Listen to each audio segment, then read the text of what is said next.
एक दिन रात में सोई तो अब कानों में कृष्ण कृष्ण कृष्ण कृष्ण गूंज रहा है, तो कान बंद करती है। पता नहीं पूरे दिन इतना नाम सुनती हूं कि अब तो कानों में भी यही गूंजता है। कान बंद करके सोती है तो स्वप्न में कृष्ण ऐसे हैं। अब कृष्ण देखे नहीं है, लेकिन उसको श्याम वर्ण, पीली पीतांबरी, वंशी, मोर पिछ सब अनुभव होता है। उठ के बैठ जाती है, नेत्रों को मीटती है, क्या करूं मैं, नहीं चाहती है स्वप्न मुझे आवे। अब धीरे धीरे माधवी की स्थिति ऐसी होने लगी कि अब वो ना चाह करके भी कृष्णमयी ही हो गई है। रात्रि में सोती है, अचानक उठ बैठती है, ऐसा लगता है मानो जैसे उसका हाथ पकड़ लिया हो। स्थिति ऐसी हो गई कि आधी रात और माधवी को ऐसा लगता है कि भोर हो गई, और तुरंत उठ करके जल्दी जल्दी वस्त्र धारण करती है, मटका उठाती है और दौड़ करके जाती है। अरे विलंब है गया, इतनी देर है गई, मैं अभी तक उठी नहीं, जबकि है आधी रात। दिन रात सब परिवर्तित हो गया। पहुंच गई यमुना तट, और यमुना तट जाकर के देखा एक भी गोपी नहीं है। तो माधवी को लगा कि मैं विलंब से आई हूं, सब शायद जल भर के चली गई हैं। जल भर के रोज जाती है माधवी, लेकिन आज पता नहीं उस पात्र में इतना भार कहां से आ गया कि स्वयं ही नहीं उठा पा रही है। इधर उधर देखने लगी, याचना करने लगी, कोई तो आवे, कोई तो उठा दे। और तभी कोई नहीं है वहां।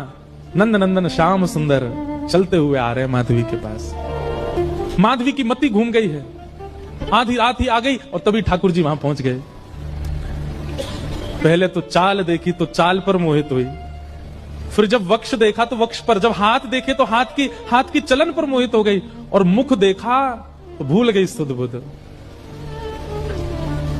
ठाकुर जी आए और आकर के मंद मुस्काई के बोले, हेरी गोपी उचाए नहीं पा रही, चल ले मैंने एक हाथ लगा दूं, उचाले याकू। और एक तरफ से माधवी ने मटकी पकड़ी और दूसरी तरफ से ठाकुर जी आकर के नन्हे से गोपाल जी ने जैसे ही हाथ लगाया मटकी उठने लगी।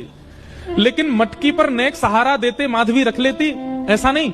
ठाकुर जी मटकी उछा के, जैसे जैसे मटकी उछ रही है वैसे वैसे ठाकुर जी लंबे होते जा रहे हैं, और बिल्कुल माधवी के नेत्रन के सामने आकर के खड़े हो गए। कटाक्ष नेत्रों के सामने कोई गोपी टिक नहीं पाती, और माधवी को ठाकुर जी प्रत्यक्ष देख रहे हैं सामने खड़े हैं। और वो एक क्षण के लिए जो रूप माधुरी का दर्शन हुआ, वो दर्शन देकर के ठाकुर जी खिलखिल करते हुए भाग गए वहां से। अब माधवी चाहती है कि पीछे भागे, लेकिन पैर स्तब्ध हो गए।